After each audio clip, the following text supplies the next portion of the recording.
Kinusaiga tutorial. The supplies you need is a 1-inch insulation board, 3M 468 MP adhesive double-sided tape. You will also need tools for tucking the fabric. I use clay tools, some people use seam rippers. You'll need an X-Acto knife, a printout or freehand drawing, a box cutter, and some scrap fabric. Cut your image to the desired size and lay it on your foam. You will trace it out. I like to have a border, so I make it a little wider. Once you've traced the perimeter of your image, you'll cut it out with the box cutter. They do have tools to cut foam, but this works just fine. It's just a little messy. Now it's time to add the 3M adhesive transfer tape.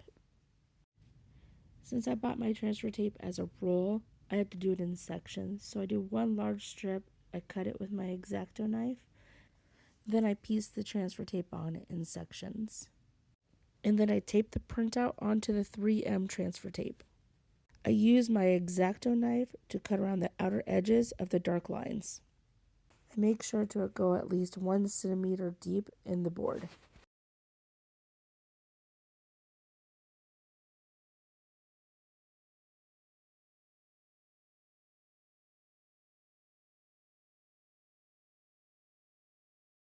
It looks messy, but trust the process.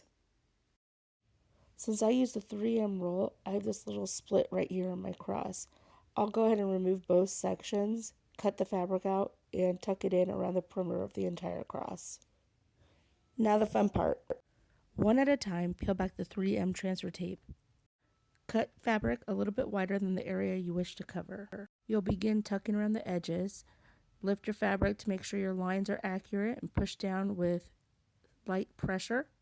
You'll cut any excess off that does not tuck easily, and then you'll go around the edges and tuck it all the way down. I find myself using multiple tools when I do this. It just depends on the area you're working in and how big the piece is.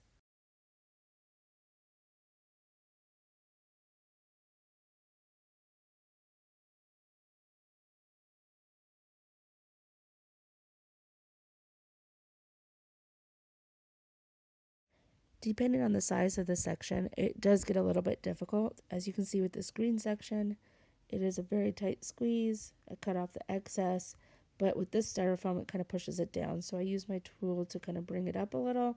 I'm going to try a different styrofoam next time, but this one does the job.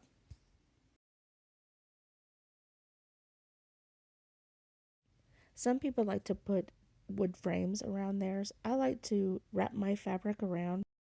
So I cut down the corners of the foam and then around the back. So when I wrap the fabric from the front to the back, I could just tuck it in on the back and secure it in place. As you can see from my other work, I have the full panel that goes all the way down. I've slit both corners and I tuck the fabric in, then I tuck it in around the back. So I divide each panel by its corner and tuck it in on the ends and in the back. Then I cover the back with cardstock to clean it up. When the detail is smaller, it gets a little bit messy, so I like to use glue and then I come in with my tool and push it down to keep the fabric in place. I hope this tutorial was helpful. Follow along for more.